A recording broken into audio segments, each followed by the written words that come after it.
Comment ils vont? Vous avez dormi? Moi aussi. Pourtant je commentais. On attend des jours meilleurs les gars. Patiemment. Ce week-end, c'était le Grand Prix de Hongrie à Budapest et c'est Max Verstappen qui s'est imposé devant Lando Norris et Sergio Perez. Allez, on en parle. Et abonne-toi pour ne pas rater ce que je te prépare pendant l'été. Il va y avoir du contenu pendant la trêve et je suis sûr que tu vas kiffer. Pour ne rien en rater, clique sur le bouton rouge, la clochette et laisse-moi ton meilleur pouce bleu. Les gars, j'en profite pour vous dire que c'est la dernière semaine des soldes chez Slick Collections. On va jusqu'à 30% et pas mal de nos collections sont en réduction. Merci encore à tous ceux qui ont commandé, c'est un vrai régal de vous voir porter du Slick. Bonne vidéo.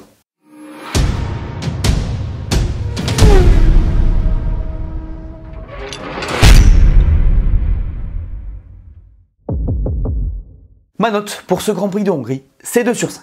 C'est encore un Grand Prix vraiment très compliqué pour les non-fans de Max. D'ailleurs, même eux, je pense qu'ils commencent à en avoir marre. À vaincre sans péril, on triomphe sans gloire, non? J'aimerais beaucoup avoir votre avis, les fans de Max. Un petit peu plus de compète, ça vous chaufferait pas?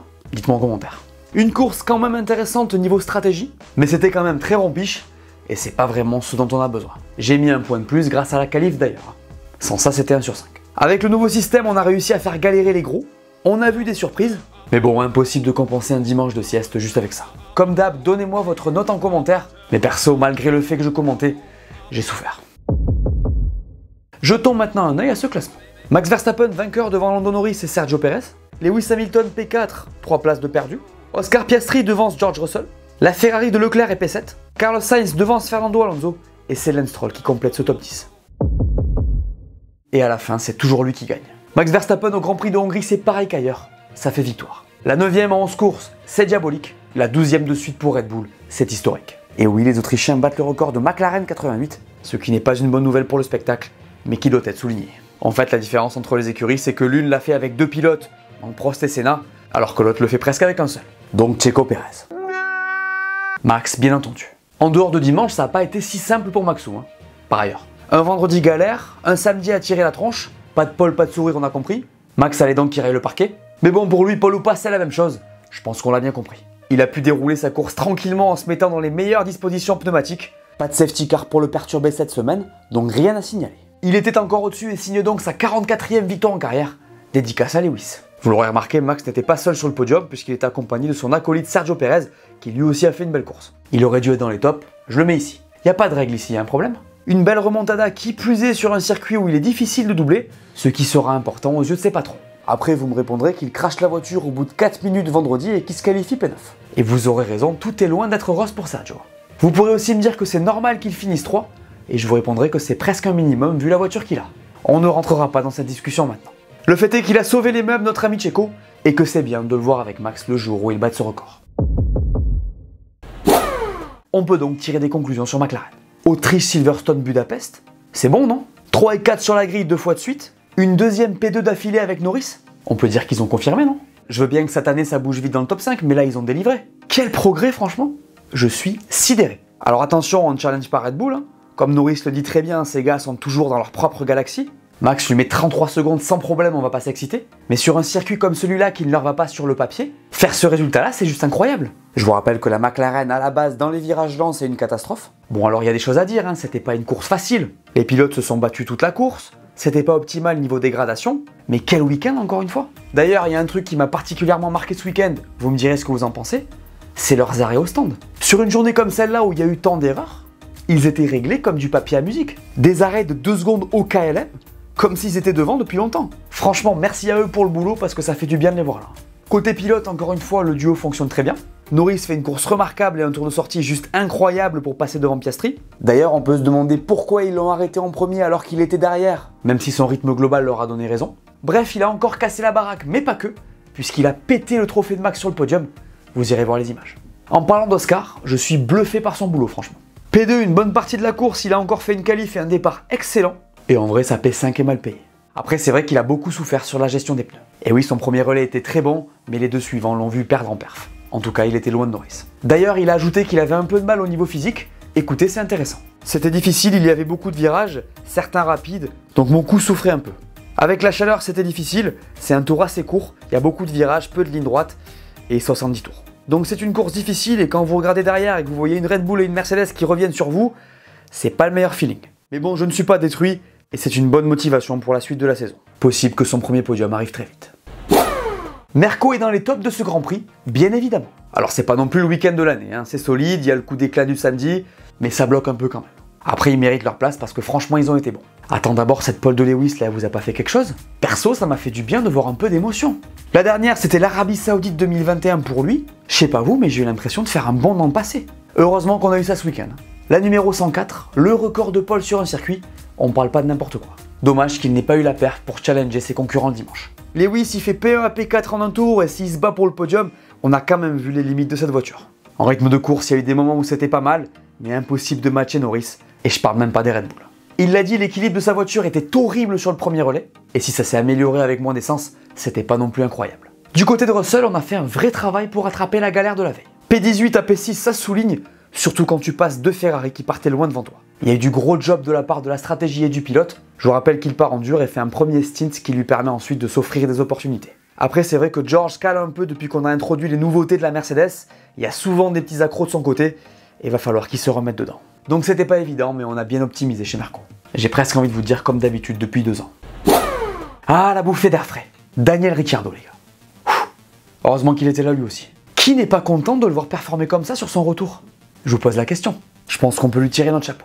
Je sais, j'ai pas une tête à chapeau. En tout cas, on peut dire que c'est un bon début. Je vous explique pourquoi. D'abord, il fait une première journée très complète. Il s'adapte bien à la voiture, ne crache pas malgré la pluie. Le programme se passe bien. Le samedi, il fait Q2, faisant mieux que son coéquipier tout de suite. Yuki qui est écrasé de Vries, faut le souligner. Pas facile non plus de le faire sur un nouveau format qui a fait galérer tout le monde. Et que dire de dimanche? Le gars se fait harponner par Zou qui se croit bowling, repart dernier et parvient quand même à finir devant son coéquipier. Alors je ne veux pas tirer de conclusion hâtive, ça n'est qu'un week-end de Grand Prix, mais force est de constater que le mec est au niveau. Il aurait fini devant Yuki avec des circonstances de course, j'aurais dit ok, mais là le gars n'a jamais conduit la voiture, le banc qualifie à la régulière même si c'est proche, se fait cartonner au départ et parvient à remonter. Tout ça sur des pneus presque inconnus. Ça force le respect et c'est de bon augure. Vous l'aurez compris, je suis content pour Daniel. D'ailleurs je pense qu'il a fermé quelques bouches et j'espère que ça va continuer pour lui. Alpine broie du noir. J'avais dit dans la preview qu'ils étaient sous pression et on avait souligné le fait qu'ils ne pouvaient pas se permettre un 0 pointé. Et bien c'est exactement ce qui s'est passé. Alors attention encore une fois, il y a énormément de malchance chez les Bleus. Je vous rappelle qu'aucune voiture ne voit le virage 2 et qu'aucune n'est en faute. Alors comme l'a dit Esteban, c'est une des conséquences de partir dans le ventre mou du peloton. Là c'est vraiment pas de chance, d'autant plus que l'impact était violent. Regardez ce qu'il a dit. Pour l'instant à chaud ça va. Le siège a cassé en deux avec l'impact, donc c'était violent quand je suis retombé au sol. Je vais être vérifié par mon physio et par les docteurs, donc il ne devrait pas y avoir de problème. À ce niveau-là, a priori, tout va bien et c'est le plus important. Par contre, pour Alpine, c'est super dur et ce pour plusieurs raisons. Non seulement ça se fait dans un contexte où McLaren a réussi ce qu'ils n'ont jamais pu faire et les a maintenant largement doublés en performance, mais en plus ça arrive dans une période de restructuration globale qui fait qu'on a les yeux rivés sur eux au niveau du management. Je vous rappelle que Laurent Rossi a récemment été remplacé à la tête de l'écurie. C'est sûr que ça joue, c'est sûr que c'est présent dans la tête de tout le monde. Après, de toute manière, la perf n'était pas là, aucune voiture en Q3, c'est assez clair, donc il y a du boulot et il faudra absolument rebondir à Spa. Ça pique pour Ferrari, hein. Là ça commence à faire beaucoup. Les fans de la Scuderia, je sais que vous souffrez, désolé pour la douleur constante. Là c'est vraiment une galère pour les rouges. Si on regarde les 2 dernières courses, il y a de quoi s'inquiéter. La voiture est maintenant largement en retrait niveau performance, c'est même plus une voiture de qualif. La strat n'est pas au top, on l'avait vu à Silverstone. Les arrêts c'est galère, c'était encore le cas aujourd'hui avec un pit stop catastrophique de 9 secondes sur Charles. Et côté pilote, ça va pas non plus. L'excès de vitesse dans la pit lane à Budapest, il est pour Charles. On commentait avec Brice, on voyait les infos tomber, on craquait complet. Les gars, Russell par 18, il termine devant les 2 Ferrari. Comment on fait? Là, il n'y a pas de safety car, on est à la régulière. De toute manière, c'est assez clair. Il y a maintenant McLaren, Mercedes et Ferrari. Heureusement qu'Aston ça plonge. Alors on a vu que Charles revenait sur Piastri en fin de course. Il a dit qu'un top 5 était possible, mais ça reste trop juste pour une écurie comme la Scuderia. Regardez ce qu'a déclaré Carlos Sainz. Il n'y a pas grand chose à dire. Charles a connu un mauvais arrêt et l'équipe a ensuite décidé d'échanger les positions. Peut-être pour compenser, je ne sais pas. Mais bon, je vais surtout retenir le fait que Mercedes nous mettait 1,5 seconde par tour en fin de relais. Nous devons comprendre pourquoi nous ne sommes pas plus rapides. Il est désormais évident que McLaren est devant nous et ce sur différents circuits. Nous devons donc vraiment progresser et nous concentrer sur nous-mêmes car il est évident que nos rivaux prennent l'ascendant. Je pense que tout est dit, rendez-vous à Spa pour un week-end où il faudra rebondir. Aston Martin, ça cale complet en ce moment. Et oui, l'écurie anglaise a de plus en plus de mal à trouver de la perf et ça se voit comme les yeux au milieu de la tête. Alors Alonso l'a reconnu, ils perdent le combat du développement, mais ils seraient en contrôle. L'équipe mettrait maintenant son énergie sur 2024 et uniquement là-dessus. J'espère quand même qu'ils vont venir avec quelques petites choses prochainement, parce que vu la vitesse à laquelle ça évolue, ça pourrait chuter très vite. En tout cas, Alonso a donné une petite explication complémentaire par rapport à ça. Écoutez, comme par hasard, lorsque les nouveaux pneus Pirelli sont arrivés à Silverstone, il y a des équipes qui se sont retrouvées en difficulté et d'autres qui ont gagné en performance. En fait, pour lui, c'est Aston Martin et Red Bull qui sont les plus touchés. Regardez. Red Bull a fait des doublés en course et en qualif depuis le début de saison, et là, ils ne sont même pas en pole position. Il a pas bien regardé les classements, Fernando. Après, c'est pas impossible que ça ait joué, ça serait pas la première fois de l'histoire en tout cas. Après, encore une fois, ils disent être sereins et prendre ce début de saison comme un bonus. C'est vrai qu'ils ont un sacré matelas de points qui leur assure une place dans le top 5 au championnat. Attention néanmoins à pas trop se faire décrocher, ça serait dur de finir derrière McLaren. Il y a 97 points d'écart, mais vu la perte des oranges, on sait jamais. Bref, ça cale vraiment fort. Qu'est-ce qu'il a fait, Guan Yu Zhou? Si tu veux jeter la meilleure qualif de ta carrière à la poubelle, tu peux difficilement mieux faire. Le gars cale comme jamais sur le départ et te lâche un strike digne du meilleur joueur de bowling de l'histoire de la F1. J'ai nommé Valtteri Bottas. P5 sur la grille, le mec avait sorti une qualif de folie. D'ailleurs, il avait commencé à parler de podium potentiel. Attention à ne pas trop s'enflammer, monsieur Zhou. Après, il faut dire que les 2 premiers jours du week-end d'Alpha, ils sont assez impressionnants. En fait, cette voiture a particulièrement bien fonctionné grâce au tracé hongrois. On le sait, elle souffre en général dans les virages rapides. En plus de ça, elle a eu une amélioration à Silverstone qui l'a mise bien. Un nouveau plancher grandement modifié destiné à améliorer leur perf dans les virages à haute vitesse. Et enfin, ils ont particulièrement bien utilisé le nouveau format de ce week-end. Ils ont bien géré leur vendredi avec des runs homogènes sur les 3 composants, et le samedi a été une continuité puisqu'ils avaient les bonnes données. Du coup, faire un 0 pointé en connaissant cette perf, ça fait mal, d'où leur présence dans les flops. Il faut marquer des points quand tu peux, et là, ils ont clairement laissé passer une opportunité. Il y a 2 semaines, je vous avais demandé si vous pensiez que McLaren était devenue la 2e force du plateau, et vous avez répondu. Toi, Benjamin, tu nous dis? Honnêtement, c'est dur à dire. Leurs performances ont été tellement explosives par rapport au dernier Grand Prix qu'on ne peut que se demander si ça va être passager ou non. Quoi qu'il en soit, j'espère que d'autres écuries vont trouver leur recette magique, qu'on ait un peu de compétition. Il y a moyen qu'ils en soient pas loin. En tout cas, ça commence sérieusement à se confirmer. Il en pense quoi, Olivier? Pour la question du jour, je pense que McLaren a amené des upgrades qui fonctionnent très bien, mais je vois mal le fait qu'il passe de midfield à seconde force du plateau d'un coup, et sur tous les GP. Tout ça m'amène donc vers la question du jour, et là j'ai envie d'avoir votre avis. Alpine est-elle le flop de la saison pour le moment? Comme d'habitude, je sélectionne 2 commentaires, et on en parle au prochain débrief. Jetons maintenant un œil au championnat du monde si vous le voulez bien. Chez les pilotes, Max Verstappen a maintenant 110 points d'avance sur Checo, Hamilton n'est plus qu'à 6 points d'Alonso, Russell passe devant Sainz, et c'est Norris qui n'est plus qu'à 20 unités de Charles Leclerc. Chez les constructeurs, je vous parle même pas de Red Bull, Mercedes prend le large sur Aston qui a 17 points d'avance sur Ferrari, et McLaren laisse Alpine dans le rétro.